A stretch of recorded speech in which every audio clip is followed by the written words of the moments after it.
이 코로나19 때문에 우리가 비대면으로 온라인으로 항상 진행하다 보니까 참 쉽지 않은 것 같습니다. 저도 이 스마트폰 이 기계를 보고 얘기를 한다는 게 쉽지 않더라고요. 좀 사람들과 좀 정도 느끼고 또 온기도 느끼고 또 대화를 통해서 또 형제 자매도 느끼는 그런 우리의 문화였었는데 아무도 겪지 못했던 코로나19로 인해서 이 비대면이라는 이 언택트라는 내용을 가지고 우리가 지난 12주 동안 지냈습니다. 그래도 다행히 코로나가 점점 좀 누그러드는 추세로 인해서 비대면이 다시 대면으로 전환되어지는 상황 속에서 우리가 이 한 자리에 다시 만나게 된 것 같습니다. 여러분들 정말 오늘 만나서 너무 반갑고 앞으로도 대면 예배가 지속될 수 있는 그러한 내용들로 이어졌으면 좋겠습니다. 제가 아까 서두에 말씀드렸다시피 오늘 참 어머님과 함께라면이라는 말씀으로 내용을 진행해 볼까 합니다. 여러분들은 참 부모님에 대해서 나는 어느 정도 좀 알고 있다라고 하시는 분 계신가요? 참 부모님은 뭐 이러셨다. 혹은 참 부모님께서는 이렇게 살아오셨다라고 말할 수 있는 분 계신가요? 저도 사실 이렇게 말씀을 찾으면서 이 말씀 설교문을 준비하면서 저 역시도 몰랐던 내용들을 좀 알게 되었습니다. 일단 참 부모님께서는 대외적으로 활동을 하셨죠. 여러분들도 아마 잘 아실 겁니다. 내적으로는 무엇이 있을까요? 내적으로는 무엇이 있을까요? 내적으로 가장 중요한 것은 무엇이냐면 이 땅에 찾아온 메시아가 독생자 참 부모님께서 하늘의 혈통을 통해 하늘의 자녀를 낳아줬다는 것입니다. 그것이 굉장히 중요한 내용이죠. 지난 6천년의 역사, 아담의 하가 타락함으로 인해서 지난 모든 인류가 사탄을 아버지로 둔 자녀들로 죄악의 역사가 벌어졌죠. 그런데 문선명, 한학자 이 두 분, 이 참부모님께서 1920년대에 오셔서 어머니께서 1944년도에 오셔서 참부모로 성원을 하시고 또 그 성원한 이후 많은 축복 과정들을 개최해 줌으로써 이렇게나 많은 2세, 3세 자녀들이 생겨나게 된 것입니다. 그 의미는 단순히 우리의 자녀들, 우리의 통일가의 자녀들만 생겨나는 것이 아니라 하늘의 의미로 봤을 때 하늘 부모님의 자녀들이 이 세상에 이토록 자리 잡게 되었다라는 것을 참부모님께서 이루신 것이라고 말할 수 있습니다. 대외적으로는 뭐가 있겠습니까? 우리가 원모평해자단도 알고 선악평화상도 알죠? 이것 말고도요, 최근에 희망전진대회를 통해서 혹은 국제정상연합 혹은 종교연합 혹은 영부인연합 UPF를 통해서 많은 대외적인 선미를 주관해 나오시고 계십니다. 근래 한 10년 동안 하신 운동이 과거에 없었을까요? 과거에도 엄청났다는 것이죠. 첫 번째로는 우리 김일성을 만나서 남북 통일을 외치셨고, 또 두 번째는 순공운동을 해서 그 공산주의 시대를 무너뜨리기 위해 얼마나 많은 노력들을 해오셨습니까? 소련에 직접 가셔서 고르바초프를 만나 소련은 공산주의로 가면 안 된다.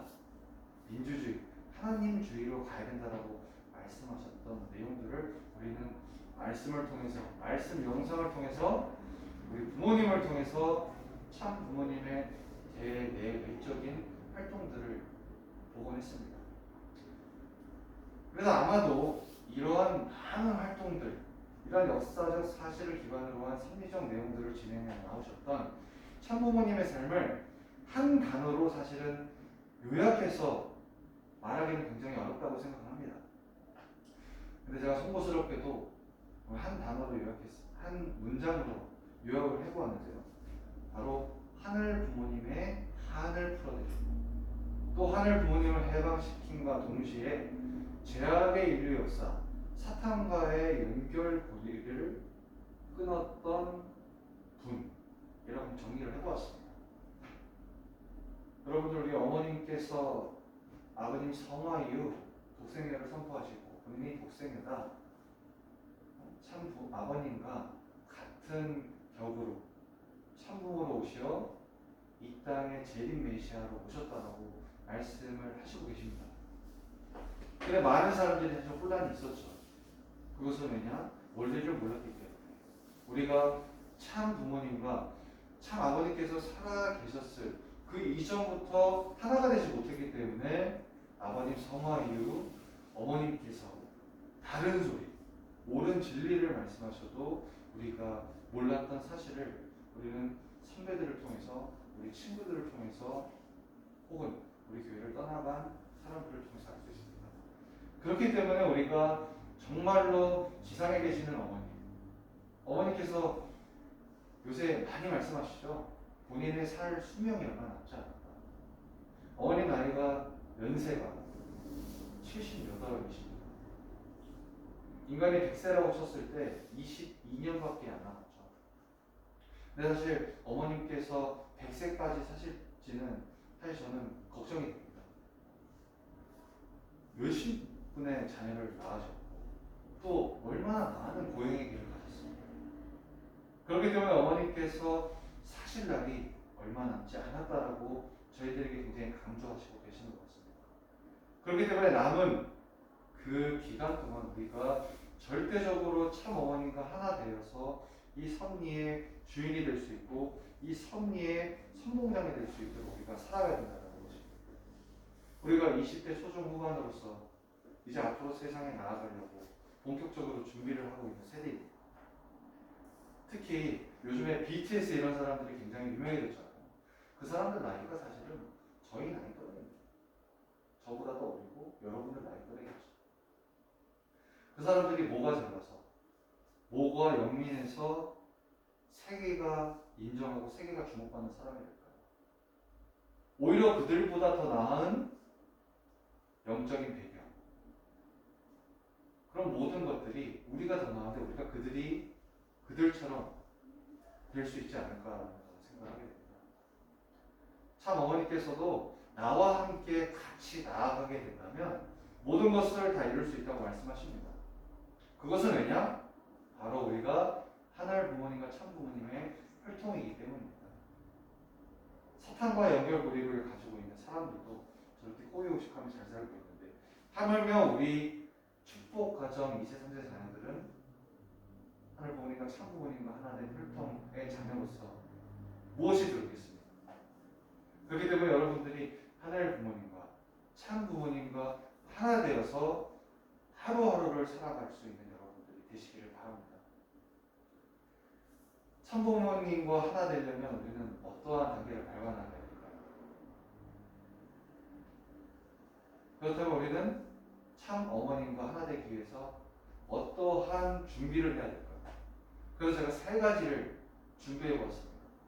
첫째는 위하여 사는 삶입니다. 위하여 사는 삶. 굉장히 많이 들은 얘기죠. 세상 사람들도 위하여 사는 삶을 굉장히 강조합니다. 말은 그렇게 하지만 사실 되게 개인주의로 살고 있지만. 그런데 참부모님을 닮기 위해서 가장 첫 번째로 해야 될 조건은 위하여 사는 삶, 남에게 끊임없이 투입하는 삶입니다. 우리가 지난 방학 기간 동안 수수작용에 대해서 한번 제가 설교를 한 적이 있었는데요. 수수작용은 주고 또 있는 것입니다. 또 주고 또 주고 있고 또 주는 내용을 가진 것이 바로 수수작용이라는 것이죠. 또 그 수수작용을 함에 있어서 무엇을 우리가 기준을 삼아야 됩니까? 바로 상대 기준을 삼아야 우리가 주고 또 주고 있고 또 줄 수 있는 것이 의미가 생긴다는 것입니다. 아버님께서도 어머님께서도 어린 시절부터 그러한 삶을 살아오셨다는 것입니다. 여러분들이 아버님의 삶을 생애도중을 들으면 아버님께서는 동네에 가난하거나 배고픈 사람들에게 집안의 모든 걸 다 줬다고 합니다. 본인이 못 먹는데도 줬다고 합니다.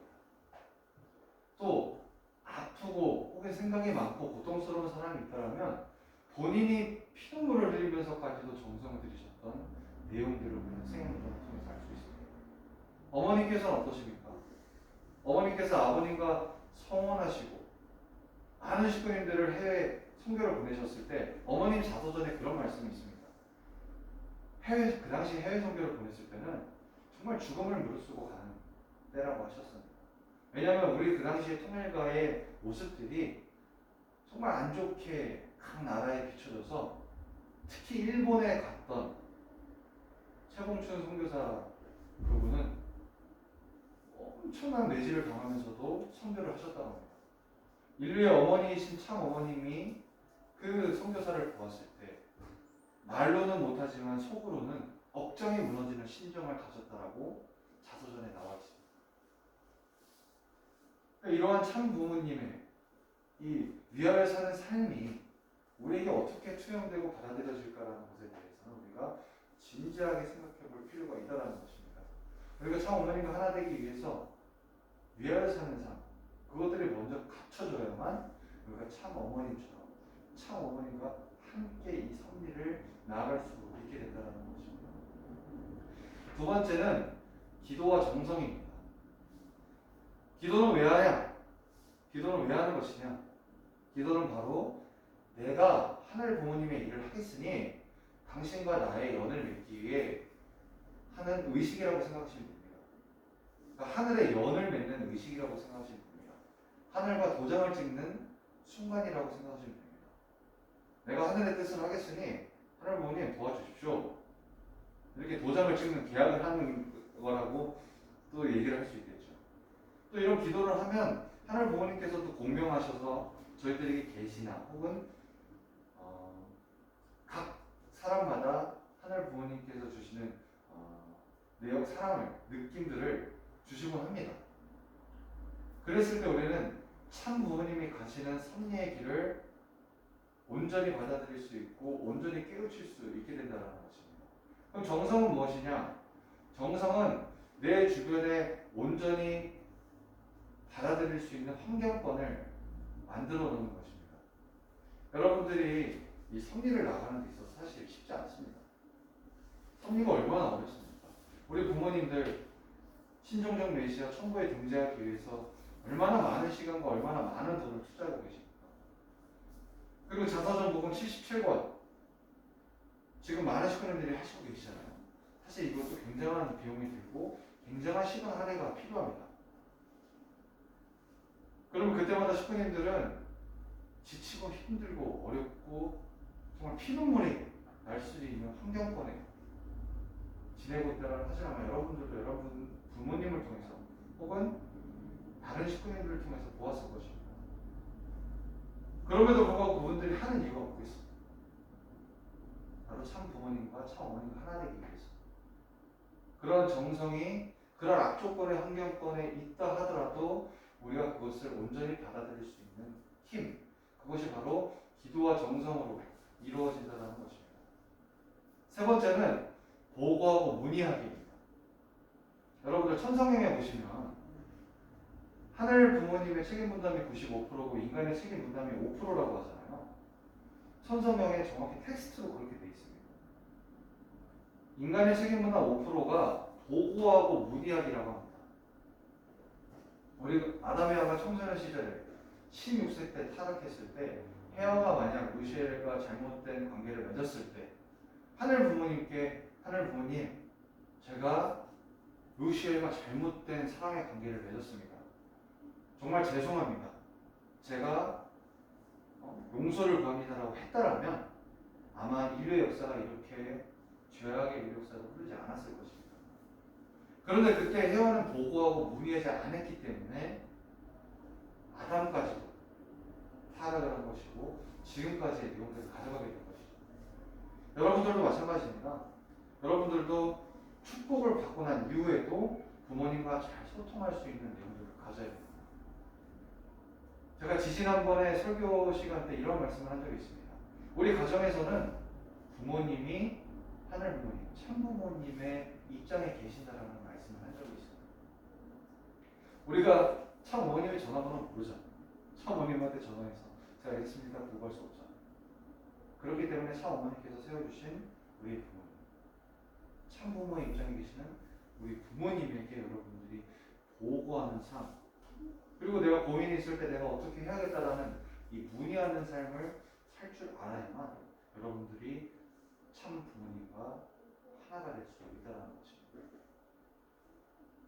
그렇게 하나하나씩 작은 것부터 큰 것까지 실천해 나간다면 여러분들이 어느덧 30대, 40대, 50대가 되었을 때 이 승리 방향성을 여러분들이 선도할 수 있는 주축이 될 수 있다는 것입니다.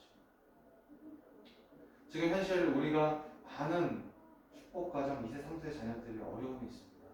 인원도 많이 줄어들고 있고요. 예배할 수 있는 공간도 턱없이 환경적인 요건으로 부족한 부분이 많습니다. 그럼에도 불구하고 여기 중앙에 계시는 여러분들 축복가정 자녀분들은 이 한 공간에, 이 재단에 진심으로 어머님께, 아버님께, 또 하늘 부모님께 감사하는 삶을 사시길 바랍니다. 여러분들이 가시는 길에 참 부모님을 항상 내 중심에 세워두고 가시게 된다면 여러분들이 목표 이루려고 하는 것들이 일사천리로 저는 풀릴 거라고 확신합니다.